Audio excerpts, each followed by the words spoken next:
Hare Krishna. Welcome to the spiritual world.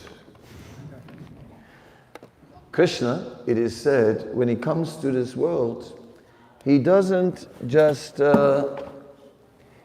doesn't come by himself, but Krishna brings the entire spiritual world with him. All of us, when we travel, we always try to bring some extra luggage. Krishna doesn't have any luggage restrictions. He brings everything. He brings the entire spiritual world. So wherever Krishna is, the spiritual world is manifest. Therefore, when we enter into a temple, it's not an ordinary place. And we can sense that. The temple indeed is fully potent, because it is the abode of the Lord. And therefore, we are very fortunate to just be able to be here, to have such a place even, that such a place exists. The whole street is blessed. The whole city of New York is blessed. The whole country of America is blessed. So many times we hear this, God bless America. Well, it's happening right here. God is blessing America, indeed, because He's present right now, here, amongst us. And so we are fortunate. Sobhagya, it is said in Sanskrit. And by the association of the Supreme Lord, everything becomes Sobhagya. Even if we carry with us a little picture of Radha Govinda, then that also counts, because the deity is also present in the picture form. One can simply draw a picture of the deity and the Lord will be manifest in there as well. So in this way, in your house there should definitely be a picture of Sri Sri Radha Govinda. Undoubtedly. If there is not yet, then that would be nice. But more, there is more. Because it is said that in the worship of the deity, although the Lord appears in this world and brings along with him the entire spiritual realm, who are we to step into the spiritual world? I mean, speaking about luggage and hand luggage, we bring our hand luggage with us, and what is there? What are we bringing with us when we are entering into the temple? Who are we really when we stand in front of the Lord? When we get honest for a moment and a little bit reflective, and we think of who we really are, then we realize that we don't really belong here. We don't really qualify. We're not really eligible to be in the direct entourage of the Supreme Lord, us. So the mercy element is a big factor. Therefore, there is the spiritual master, opposite of the deities. There is Srila Prabhupada seated there, very central, with direct darshan of the deities. Prabhupada came to New York. Prabhupada prayed to Krishna. Prabhupada prayed for the people who were there at the time, that they might receive transcendental knowledge. Prabhupada landed here in New York with the ship from the Scindia steam line named Jaladuta, all the way from India, over the Atlantic. And he looked at New York and he prayed. At that time, he prayed. And he said, what will I be able to tell these people? Everything I'm going to tell them is exactly against what they're doing. Everything they do is against transcendental principles. What they eat, what they drink, what they smoke, anything. In this way, Prabhupada wondered, what can I say to convince these people?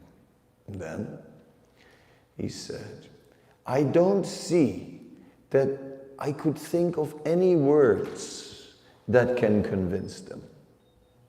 I think only your words can convince them.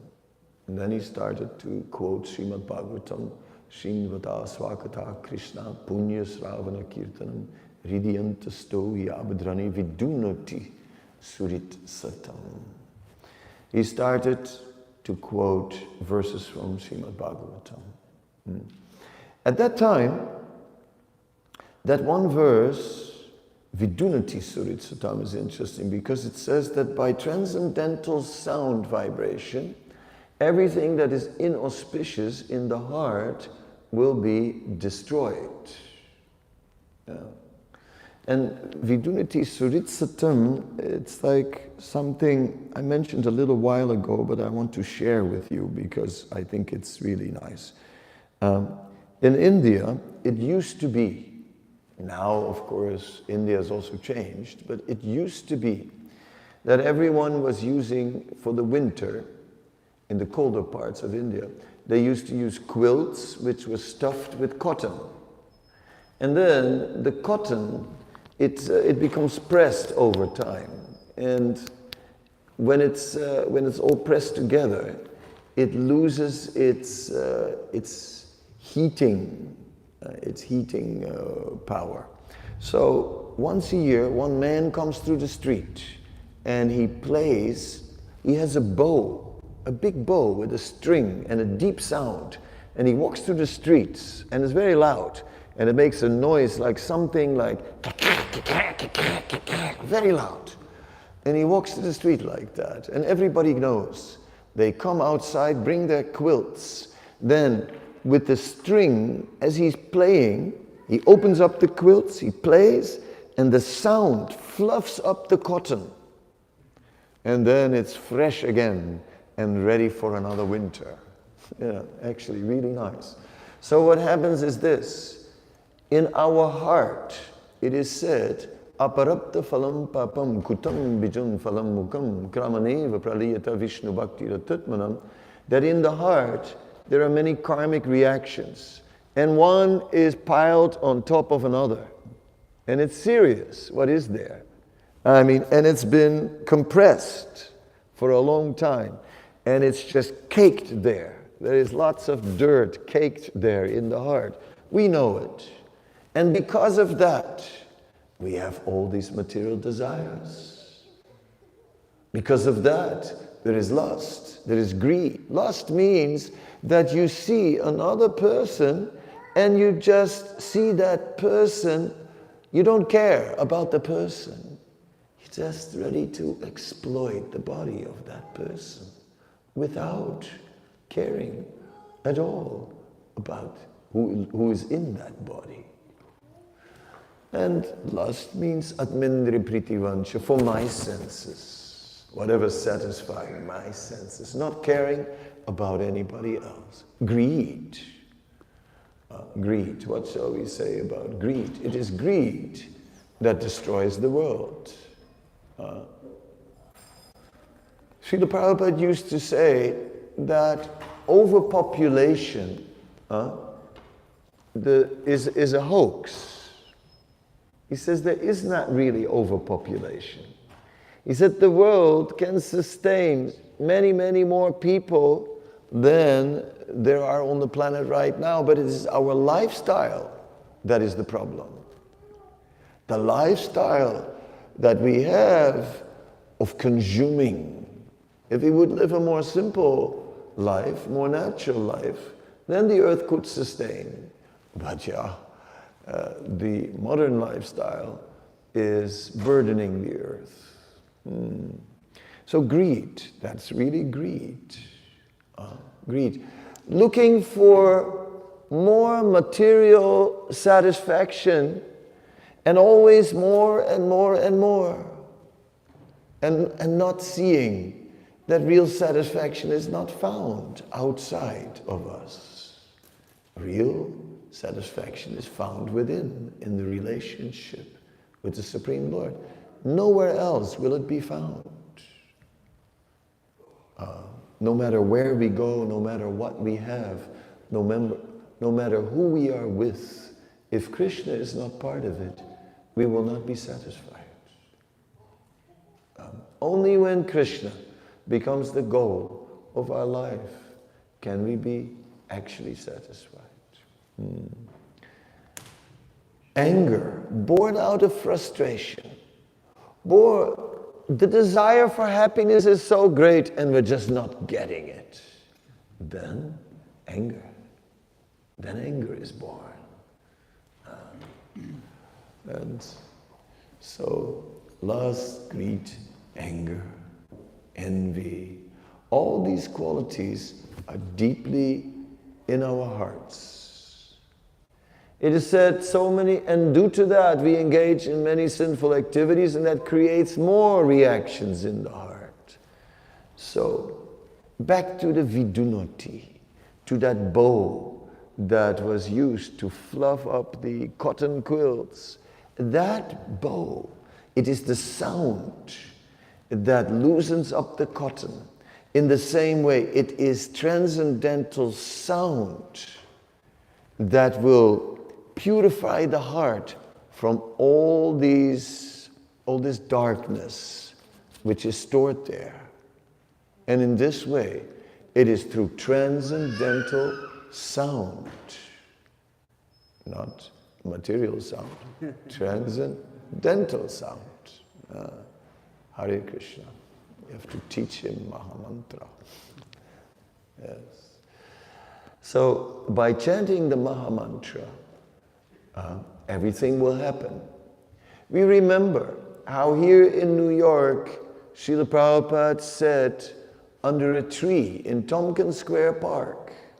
And from that chanting in Tompkins Square Park, on the Lower East Side, from that chanting, the holy name spread everywhere and anywhere. And from that, temples emerged. And from that, all over the world, people were taking up Krishna consciousness. And it is due to all that we are here today. It simply all came from chanting. Because it is the chanting that actually changes. The chanting of the holy name, the transcendental sound that actually changes the heart of the living beings. It changes our faith, you see. Because our faith goes where we think happiness can be found. If I think it's in money, then my faith will be in money, money, money. If I think it's in the place where I am, then I'll be very conscious that I'm like where I am, in the right place, this, that. Yeah. But real happiness is not found in anything temporary, because it is not our nature to be temporary. The soul is eternal. Go ahead.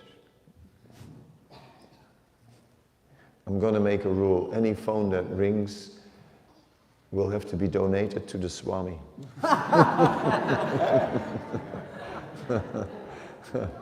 I'll hold you to it. Yeah. I'm watching him. It's like, no, but. So if any phone that rings now, I better turn off my own phone. It's off. Okay. Put it on silent at least, you know. Just put it on silent, otherwise I will confiscate it and you will cry.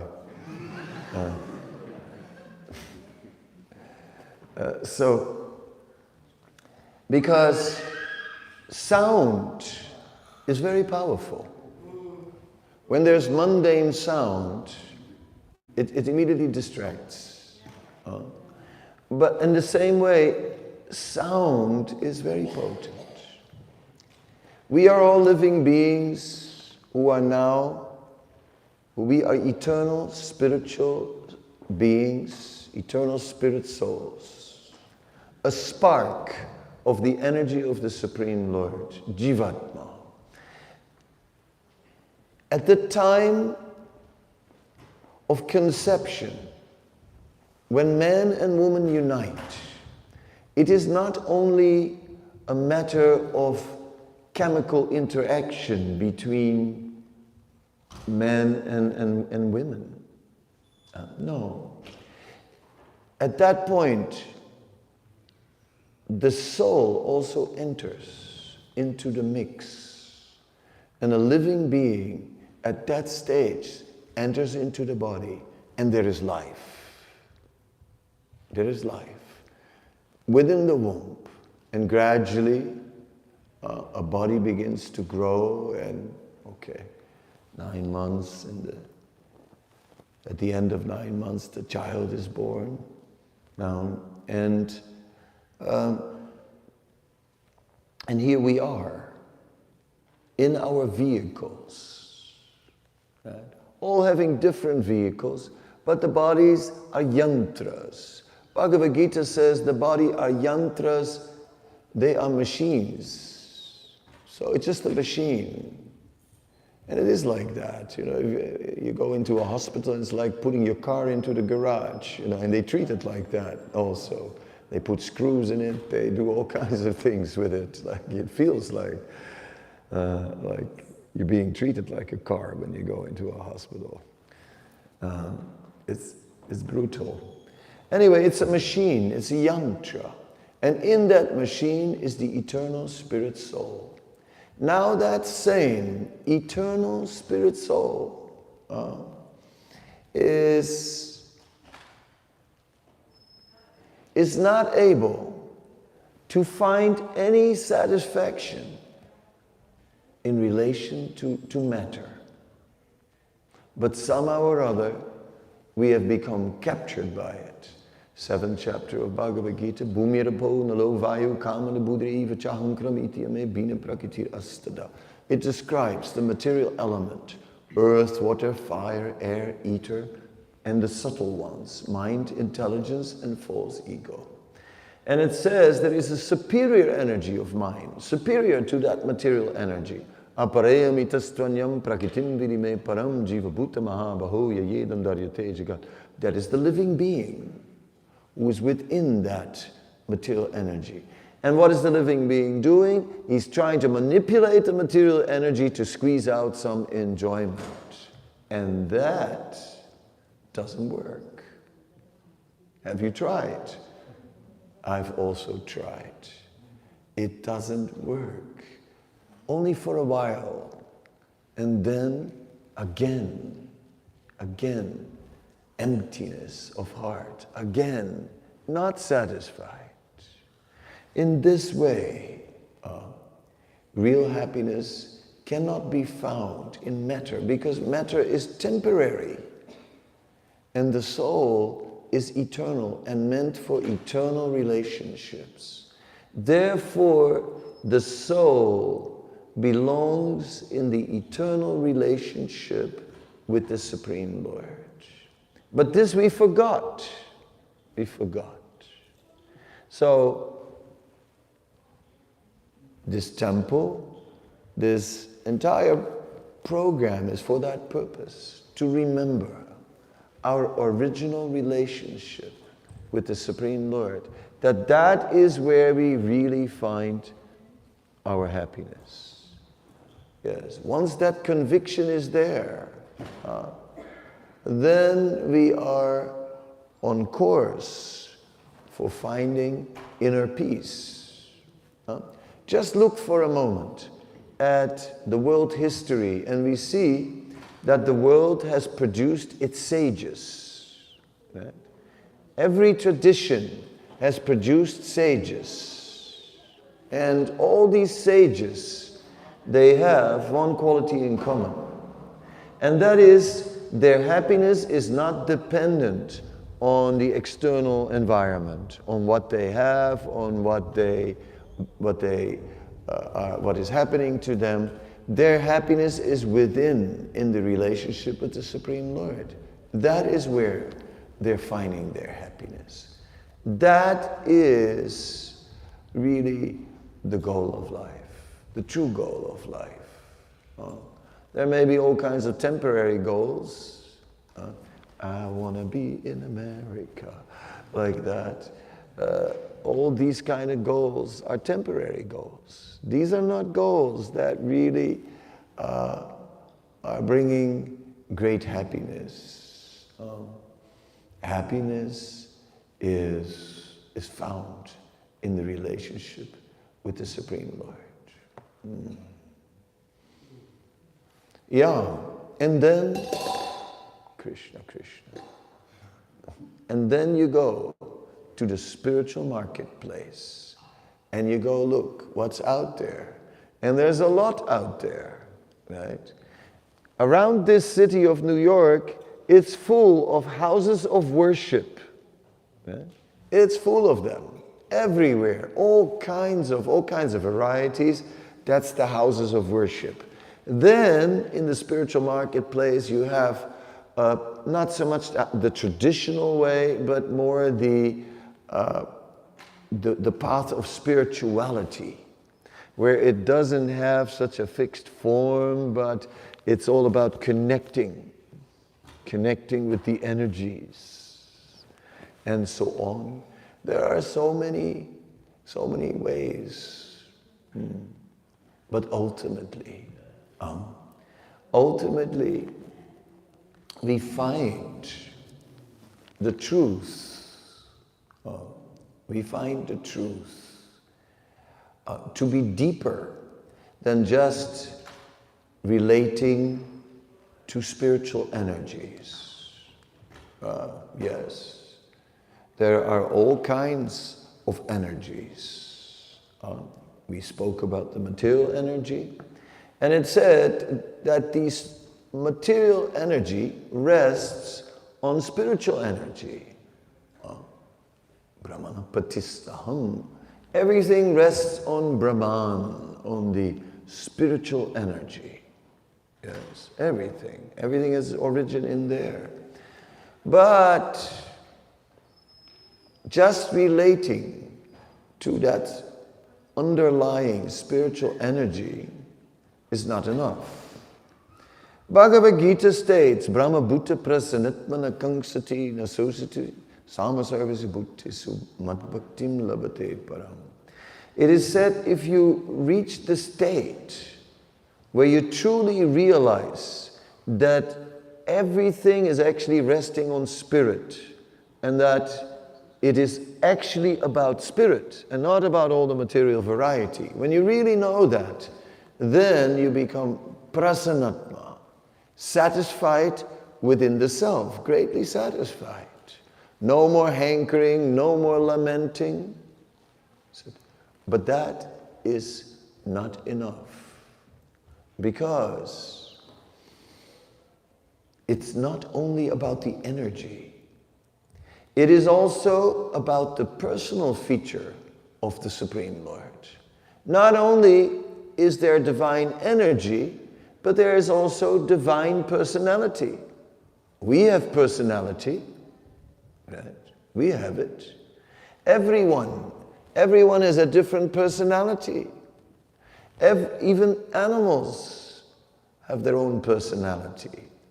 Even plants, every flower is unique. Everything has personality. And so, when we see that the creation is filled with personality, then do we really think the Creator has no personality? Look at ourselves. Look at a car. Have you ever looked at a car? Okay. Now look at a car, how it resembles human beings. Think about it. It has an opening for putting fuel. Yeah? Okay. It also has an exhaust pipe. Yeah? It has a tank, right? It's like, it has veins for the juice of life, right? Petrol. It has wiring, a nerve system. It has a nose, and it has like kind of two eyes. See how much a car resembles a human being? Because it's created by human beings, for human beings. So, if we see the creation of the Supreme Lord, and we see everywhere within the creation of the Lord personality, then we should know that the Supreme Lord is not only energy, as some might say. No. The energy, the spiritual energy, is it's His energy, one of His energies. But He also has a personality. But what kind of personality? Yes, obviously, a perfect personality. It's like, if I was God, I wouldn't have glasses. I would throw them away. Because, do you know what a nuisance it is to have glasses? Yeah? They're always dirty. They're always something. And you look over them, you look under them, you look next to them. Right? Your whole vision is reduced to two little windows on your nose. It's really annoying, actually. Then the thing leaves marks on your nose and whatnot. Glasses, In the morning, I can't find my glasses because I need my glasses to find my glasses. It's just too much. Right? If I was God, I would get rid of them straight away. There would be a lot of things I would fix if I was God. So it's quite obvious that I'm not. Right? That's quite clear. I'm definitely not God. That's quite obvious. Once here in a park in New York, I met God. At least that's what he said. He said he was. He smiled. He had a tooth missing. And then, anyway, I said, "It's amazing, God, that I'm meeting you today here on this park bench, because I've given my whole life living like a life in a temple, and today I'm meeting God. That's amazing. I never thought it would happen, but it happened that day." I said, "But I still, although you showed yourself to me, I still have a little doubt." He said, "Why?" I said, "Well, maybe you can give me some sign. Maybe you can show to me that you are God." He says, "All right, what would you want?" I said, "Well, it's quite hot here. Could you make the trees a little taller, just on the other side, so we have some shade?" He said, "What makes you think that God can do that?" I said, "Well, isn't God almighty?" He said, "That's your definition." I said, "Then what is your definition of God? That he is a toothless man sitting on a park bench? Then what is the point? Then everyone can be God. But what's the point of being God in that way?" No.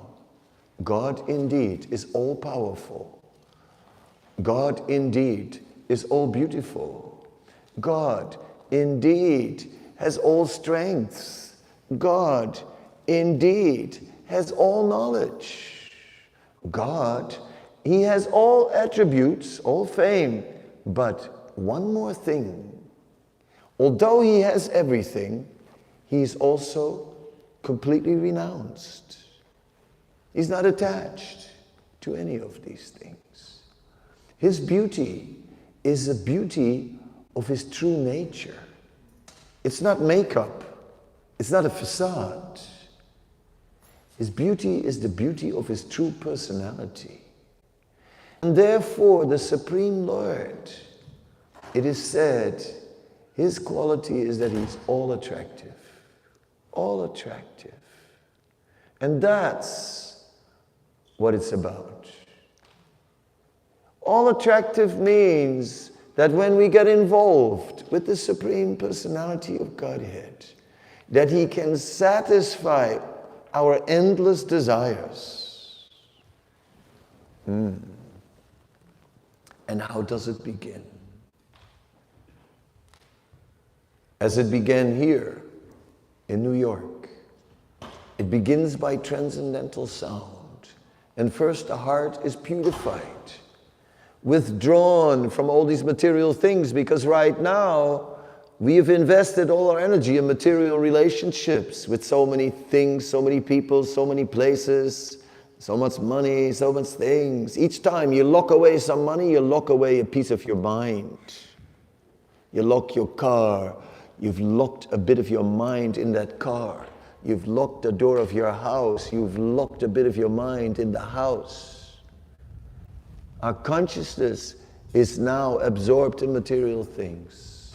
But when our consciousness actually becomes connected to the Supreme Lord, then we become fulfilled. And it's easy because we can take material things and connect them with the Supreme Lord.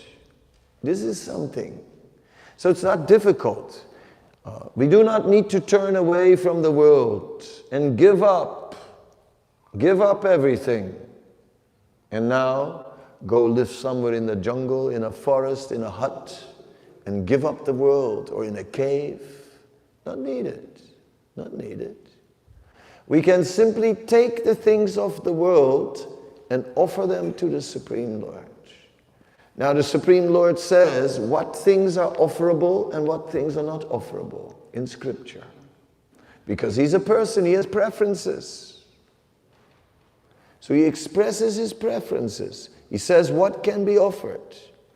And so we can take the things of the world and offer them to the Supreme Lord. We connect them with the Lord, and suddenly they start to purify us. These same things that sucked us in and that captured us and distracted us, these same things now connected to the Lord, now they liberate us. So we can live a natural life. We can stay at home.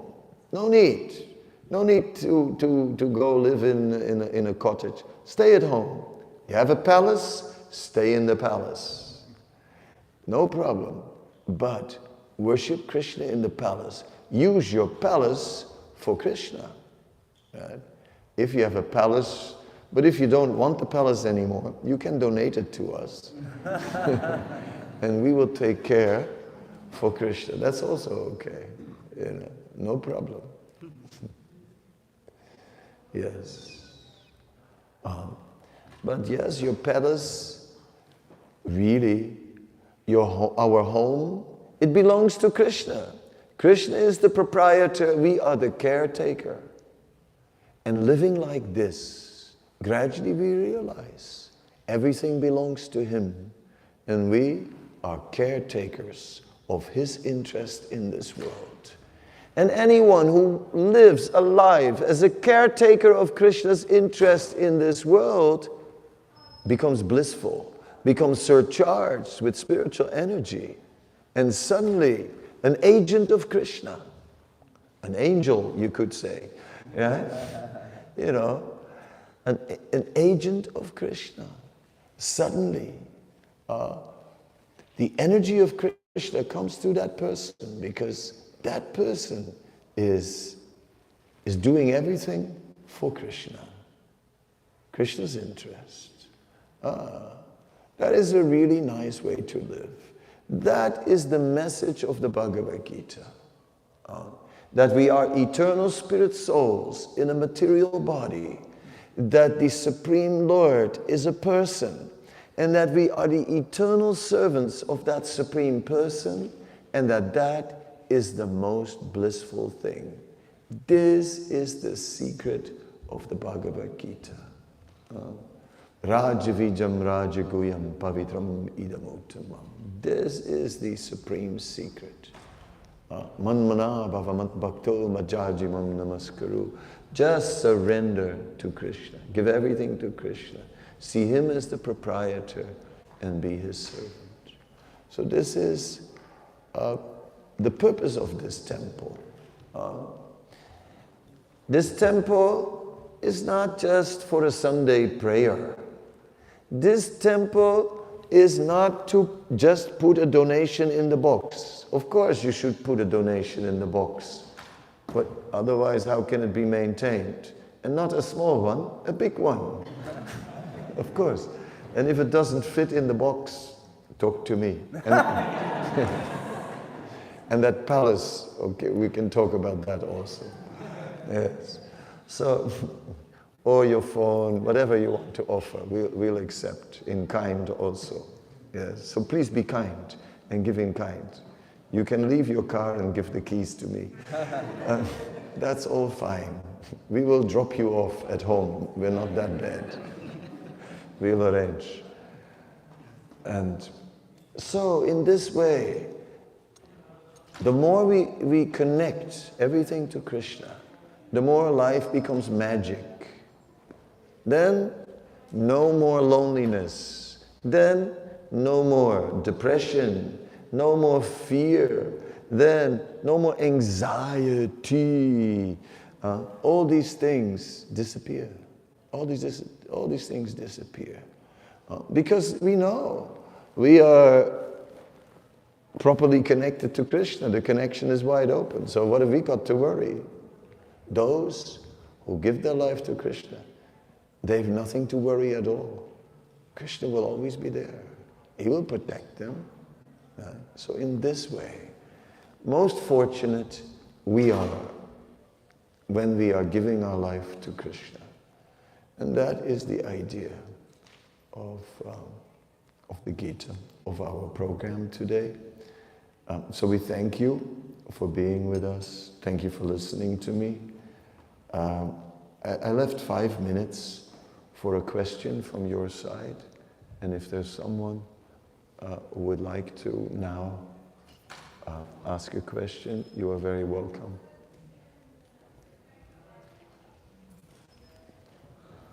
Mm-hmm. People are going down to be first in the queue. What did you say? Can you say it again? Does Krishna interfere with nature? Nature is his arrangement. Maya jakshena prakite suyate sacharacharam. Nature is already going on under his direction. So therefore, but nature is sort of also like a machine. It's going on an automatic pilot, right? As we all see. The seasons are coming at regular times, supposedly, and so on. You know, we're going out of summer now, and this is all going on by laws, as we see, nature. So we can see that Krishna has set up nature as one of his energies, and it is just operating on its own, like a big machine. So most of the time, he lets nature go by its own course, although he provides the energy for it, but he lets it go by its own program. But sometimes he interferes, if he so desires. He does so especially when he sees in one living being a particular spark of interest in the truth, a spark of interest in the real goal of life. Then he becomes attracted, and he begins to make arrangements in one's life. I can give an example. In my life, well, you know, somehow or other, I had a friend who became involved with Hare Krishna. Now, I thought it was a bit much, right? And I wasn't really ready for something like that. Although I was interested in spiritual life and spiritual knowledge, I had read many books and things, and I was really looking, but I wasn't ready. I saw the Hare Krishnas, but I avoided them like anything. I always avoided them. I kept a distance. And so what happened? Instead of becoming a monk, I became involved with a girl, right? Then I had this girl, became my girlfriend, and she had a dog, right? And you know what the name was of the dog? Krishna. For some reason, she had named her dog Krishna. So then I had a dog named Krishna. At night, I was walking with this dog named Krishna, rocking around the block.